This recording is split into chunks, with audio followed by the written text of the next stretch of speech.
Hello. अभी इस video में हम लोग मैक्सवेल बोल्ट्जमैन स्टैटिस्टिक्स को ठीक से पढ़ेंगे।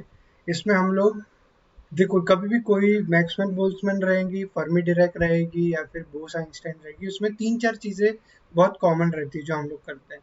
पहली चीज़ तो नंबर ऑफ पार्टिकल्स निकालते हैं, एक पर्टिकुलर एनर्जी के लिए कितना होगा वो कैलकुलेट करेंगे। एक पर्टिकुलर एनर्जी रेंज में कितना होगा वो नंबर वो निकालेंगे। एवरेज एनर्जी निकालेंगे, एवरेज एनर्जी भी निकाल सकते हैं, एवरेज नंबर ऑफ पार्टिकल्स भी निकाल सकते हैं हम लोग।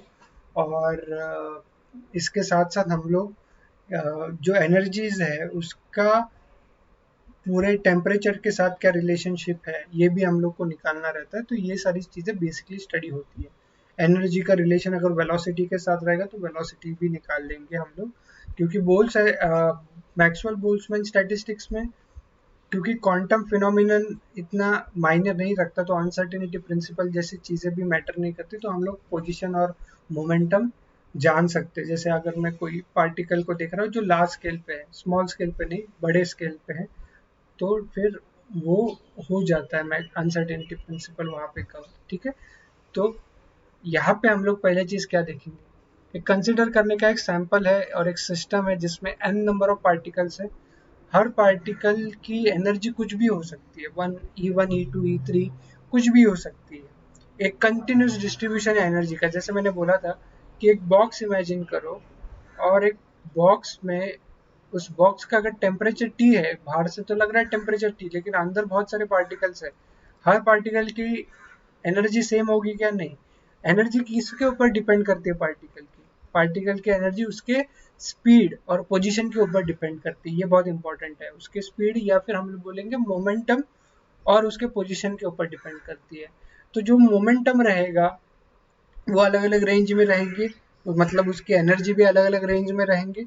और यहाँ पे कोई पोटेंशियल नहीं है इस बॉक्स के अंदर, तो सारी एनर्जी काइनेटिक एनर्जी ही रहती है। तो इम्पोर्टेंट क्या है कि एनर्जी का एक कंटिन्यूस डिस्ट्रीब्यूशन देखने को मिलेगा आपने को, और वो पूरे सारे काइनेटिक एनर्जी का जो एवरेज है वो कहीं ना कहीं तो टी से रिलेटेड रहेगा। तो हम लोग पहले चीज क्या कैलकुलेट करेंगे, number of molecules whose energy lies between E and E plus DE। मतलब DE जो एक स्मॉल रेंज है, E और DE। फॉर एग्जांपल ऐसा समझो कि ये एनर्जी का जो डायग्राम है ऐसा है पार्टिकल के एनर्जीज का। यहाँ पे जो पार्टिकल्स है इनकी एनर्जी बहुत कम है, इनकी एनर्जी बहुत ज़्यादा है, तो ये एक रेंज पकड़ते हैं ई और डी। और ये वन डिमेंशनल है, हम लोग थ्री डिमेंशनल भी देख सकते हैं, लेकिन एनर्जी तो वन डिमेंशन मैटर नहीं करते, एनर्जी तो एनर्जी है। तो ये कैलकुलेट कैसे किया जाता है, तो एन ई डी ई से कैलकुलेट किया जाता है। अब एन ई या डी वेरी इंपॉर्टेंट है कि आप ये ध्यान में रखो किस तरीके से ये फंक्शन डिफाइन होता है। N E is equal to G E. जी हम लोग ने पढ़ा था थोड़ी देर पहले पिछले फर्स्ट वीडियो में, डेंसिटी ऑफ स्टेट्स है, इसको क्या कहेंगे, डी ओ एस, या फिर हम लोग कहेंगे डेंसिटी ऑफ स्टेट्स। जी ई के बाद क्या आता है, एफ ई आता है। एफ ई क्या है, प्रोबेबिलिटी डिस्ट्रीब्यूशन फंक्शन, पीडीएफ, जो हम लोग ने अभी जस्ट देखा था मैक्सवेल बोल्ट्जमैन में भी कंडीशन होता है। और फिर D, GE times F E, मतलब डी जो डेंसिटी ऑफ स्टेट्स है times energy of state. Density of states क्या रिप्रेजेंट करता है, एक पर्टिकुलर स्टेट में कितनी एनर्जीज है अलग अलग, एक ही एनर्जी के कितने स्टेट्स है। समझ में आ रहा है कि आपको, एक ही एनर्जी के कितने स्टेट्स है, उसको डेंसिटी ऑफ स्टेट्स कहा जाता है। और वो एक एनर्जी होने के कितने चांसेस है ये आपको पीडीएफ बताता है, that is probability distribution function, F E से रिप्रेजेंट किया जाता है। सो एक ही एनर्जी के अंदर जितने भी अलग अलग पॉसिबिलिटीज है वो टाइम्स उस एनर्जी की कितनी पॉसिबिलिटीज है ये मल्टीप्लाई की जाती है। ओके, मैं वापस एक बार रिपीट करता हूँ। डेंसिटी ऑफ स्टेट्स रिप्रेजेंट करते हैं एक एनर्जी के कितने अलग अलग पोजिशंस या फिर स्टेट्स अवेलेबल है एक ही एनर्जी को रिप्रेजेंट करने वाले। और पीडीएफ क्या रिप्रेजेंट करता है, एफ ई क्या रिप्रेजेंट करता है, वो एक एनर्जी बाकी सारी एनर्जीज में वो एक एनर्जी होने के कितने चांसेस है, ये एफ ई बताता है। ठीक है, एट गिवन टेम्परेचर। सो अपने को पता है एफ ई मैक्सवेल बोल्ट्जमैन की कंडीशन में 1 upon E alpha E raise to E upon K T, ऐसा है। तो इसको यहाँ पे देखो, यहाँ पे ऐसा लिखा गया है, ओके, ये है एफ ई फंक्शन, बराबर। और डी और जी, अभी जी हम लोग यहाँ पे एक मेथड दिखा है, number of density of state between energy, ये सब चीजें लिखी है, लेकिन हम लोग ने ये ऑलरेडी निकाला है, ओके। यहाँ पे एक टेक्निक दी गई है जो मैंने जैसे डेंसिटी ऑफ स्टेट्स कैलकुलेट करते वक्त बताई थी, वैसे ही है same. Density of state GE जो हम लोग को ई के टर्म्स में चाहिए, यहाँ पे पी वगैरह के इसमें कर रहे थे, तो it is not matter much, क्योंकि देखो जीई अगर हम लोग निकालने को जाएंगे तो हम लोग को क्या चाहिए, ओमेगा चाहिए in terms of E, upon उसको डिफ्रेंशिएट करेंगे ई से तो काम बनेगा, बराबर। अभी ओमेगा क्या है, यहाँ पे ओमेगा की वैल्यू क्या निकाल सकते हैं हम लोग, मैंने जैसे जी एस लिखा था यहाँ पे, और volume of allowed volume of shell, तो डी क्यू, यहाँ पे 3 डिमेंशन है ना, तो डी क्यू और यहाँ पे हो जाता है D P upon H Q, okay. क्योंकि हम लोग ने वैसे यूनिट सेल का ये निकाला था, आप प्रीवियस जाके वीडियोस देख सकते हो। तो यहाँ पे ये क्या हो जाता है, ये वॉल्यूम हो जाता है, और जीएस नहीं आता क्योंकि हम लोग मैक्सवेल बोल्ट्जमैन तो स्पिन वगैरह का नहीं देखेंगे इतना, तो खाली वॉल्यूम आएगा, एच क्यूब आएगा बाहर, और इस क्यूब को हम लोग 4 पाई पी स्क्वायर डी पी ऐसा लिख लेंगे, ठीक है। और ये पी के टर्म्स में, इसको हम लोग ई के टर्म्स में लिख सकते हैं, क्योंकि ई की वैल्यू क्या है, स्क्वायर रूट ऑफ 2 ऐसे, और डीपी की वैल्यू फिर क्या हो जाती है, 2m square root of m times 2me ऐसे, ओके, टाइम्स डी, ये हो जाता है। तो ये हम लोग सब्स्टिट्यूट कर देंगे तो हम लोग को यहाँ पे जैसे आया है वैसे आएगा। यहाँ पे उन्होंने बी वगैरह कुछ तो ऐड करके रखा है, लेकिन जनरली अगर देखने को जाएंगे तो हम लोग देख सकते क्या है, ये हम लोग ने प्रीवियसली कैलकुलेट किया था डेंसिटी ऑफ स्टेट्स के इसमें। अगर जीएस की वैल्यू इग्नोर कर देंगे तो डेंसिटी ऑफ स्टेट्स में हम लोग को क्या आता है, ये आता है value, that is 2 pi VGS 2m h³ square upon E½ ये आ जाता है, ओके। या फिर हम लोग ये भी लिख सकते हैं 4 पाई VGS, ओके। तो वो उन्होंने जो भी कॉन्स्टेंट्स है उनको ए भी कंसिडर कर दिया है, जिससे कोई इतना प्रॉब्लम नहीं है, ठीक है। लेकिन अपने को क्या आता है, जी की वैल्यू क्या आती है, जी टाइम्स डी की वैल्यू क्या आती है, something in range of 2m⁻³ उन्होंने जैसे कांस्टेंट लिया, वो constant square root of E times E, okay. और यही हम लोग अगर यहाँ पे सब्स्टिट्यूट कर देते तो हम लोग को ये आता है, यहाँ पे फुगासिटी जो है e⁻⁴ ये कांस्टेंट है, 2m e 3/2 ये सब चीजें कांस्टेंट है, तो ये b और ये सब चीज को उन्होंने c कंसिडर कर दिया है, ओके। आप कर सकते हो, नहीं भी कर सकते हो, आपके ऊपर है, it is does not matter much, okay. और ये हमने को एक रेशियो आता है, इसका हम लोग आगे इस्तेमाल करेंगे, NE into DE, ओके। और for finding c we can normalise, यहाँ पे ऐसा लिखा है लेकिन जरूरत नहीं है, अगर आपने ये मेथड से निकाला रहेगा तो, जो जैसे मैंने डेंसिटी ऑफ स्टेट्स का निकाला, जिसमें ई जी की वैल्यू क्या आती है, समथिंग 2 पाई वी जीएस हम लोग नहीं लेंगे यहाँ पे, 2m/h² 3/2 correct, h² t/2 square root of E times D, times D हम लोग लिख देंगे बाद में, तो इतना ये सब चीजें आती हैं, ओके फाइन। सो ये हो गया NE टाइम्स DE। अभी ये क्यों निकाला हम लोग ने, क्योंकि यहाँ से देखो आप नंबर ऑफ पार्टिकल्स निकाल सकते हो इसको इंटीग्रेट करके, ओके। ये हो गया एवरेज नंबर ऑफ पार्टिकल्स, और हम लोग एवरेज एनर्जी भी निकाल सकते हैं, कैसे, इसको E टाइम्स NE DE से मल्टीप्लाई करके, देखो ये कुछ फॉर्मूला जो है वो बहुत कॉमन है, आगे भी यूज होंगे, इसलिए मैं इसको ना ब्लू स्क्वायर में लिख के रखता हूँ।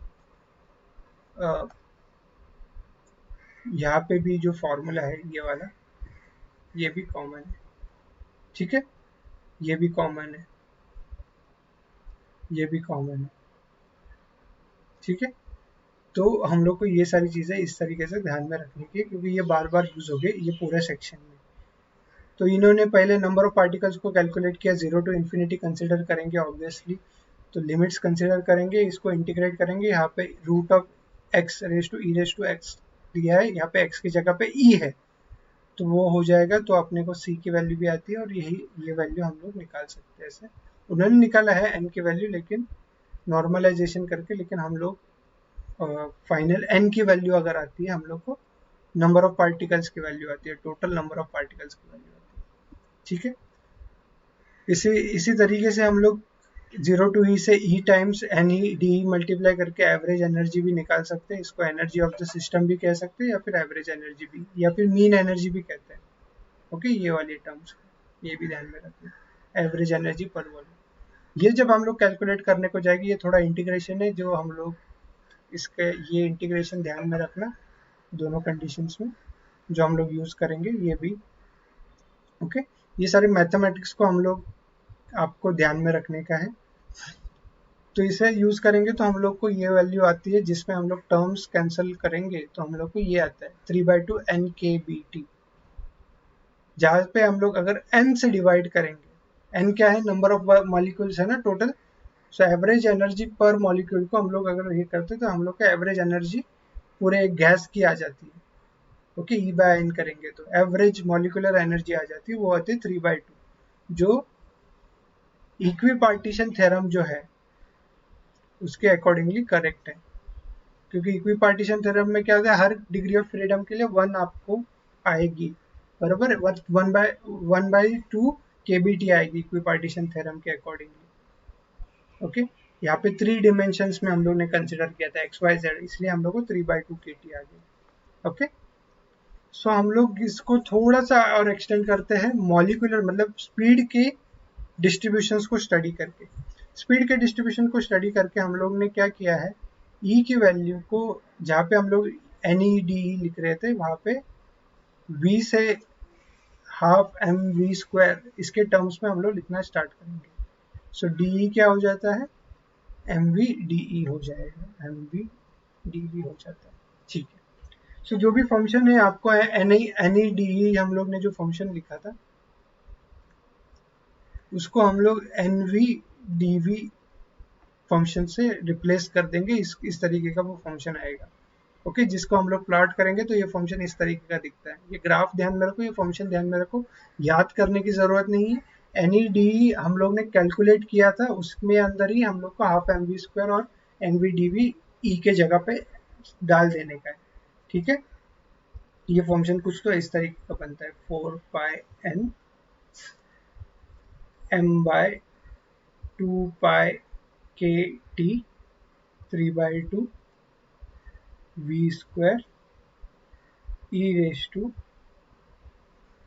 minus mv² upon 2KT dv ऐसे, ओके। ये क्या हो गया, NE function, NVDV, sorry NE नहीं है, NVDV, ओके। अभी ये फंक्शन में हम लोग वेलोसिटीज के 3 वैल्यूज निकाल सकते हैं। इसमें पहली वैल्यू तो एवरेज वेलोसिटी की आएगी, एवरेज वेलोसिटी की वैल्यू निकालने के लिए या फिर मीन वैल्यू निकालने के लिए जो मीन वेलोसिटी रहती है इसको हम लोग कहेंगे वी मीन, मीन वेलोसिटी रहती है, वो कैलकुलेट करने के लिए आपको 0 टू इन्फिनिटी v² NVDV करना पड़ेगा, ठीक है। और फिर ये इंटीग्रेट करोगे आपको तो मीन की वैल्यू क्या आएगी, 3KT/m, ओके।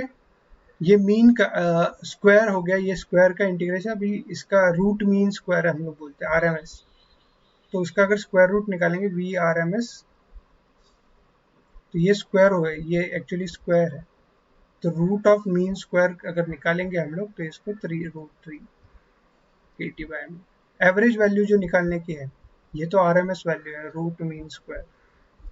ओके, तो अगर हम लोग एवरेज वैल्यू तो सिंगल वी से मल्टीप्लाई करेंगे। जैसे हम लोग ने ई की एवरेज वैल्यू निकालने के लिए, ई की वैल्यू एवरेज निकालने के लिए, एवरेज ई की वैल्यू निकालने के लिए क्या किया हम लोग ने, इंटीग्रेट किया ई को एनईडी से, बराबर, जीरो टू इन्फिनिटी लेके। वैसे यहाँ पे भी आपको जीरो टू, लेकिन वी की वैल्यू निकालने की, इसलिए वी टाइम्स ये होगा, वी एवरेज अगर निकालने का है, सॉरी, वी एवरेज अगर निकालने का है आपको, तो वो इसके लिए इंटीग्रेट करना पड़े zero to infinity V times N V D V. यहाँ पे पी वी लिखा, लेकिन आप एन वी कर सकते हो, उसका कोई चिंता नहीं, सेम है।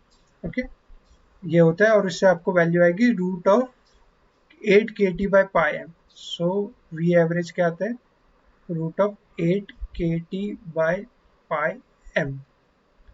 और फिर हम लोग को अगर मोस्ट प्रोबेबल निकालना पड़े तो उसको एन फंक्शन को डिफरेंशिएट करना पड़ेगा वी से, और जीरो से इक्वेट करना पड़ेगा, तो अपने को मोस्ट प्रोबेबल वैल्यू आती है, एमपी लिख सकते हैं हम लोग, पीक भी बोल सकते हैं इसको, और इसको हम लोग इस तरीके से लिख सकते हैं, 2 के टी बाई एम। ओके, और ये फंक्शन देख सकते हैं यहाँ पे एफ पी एम लिखा है, जो पी है वो पीक है, वी पीक। ओके, फिर एक एम लिखा है, मतलब वो एवरेज है, और लास्ट में जो है वो है आर एम एस। ठीक है, ये R M S, V R M S, ये जो है वो वी एवरेज है या फिर मीन लिख सकते हैं, और ये है वी मोस्ट प्रोबेबल या फिर पीक भी बोल सकते हैं। ठीक है, तो ये ग्राफ और ये सारी चीज़ें किस तरीके से कैलकुलेट होती है, कैलकुलेशन दिखाने की ज़रूरत नहीं, बस लास्ट वैल्यूज जो है तीनों की वो याद रखना, और ये कंक्लूजन आता है। आरएमएस सबसे ज़्यादा है, एवरेज थोड़ा कम है, और मोस्ट प्रोबेबल उससे भी कम है। ठीक है, सो ये सारी चीज़ें हम लोग इस वीडियो में देखे हैं। नेक्स्ट वीडियो में हम लोग आगे के कंक्लूजन्स को देखेंगे, जैसे बोस आइंस्टाइन और स्पेक्ट्रल ब्लैक बॉडी का। ओके।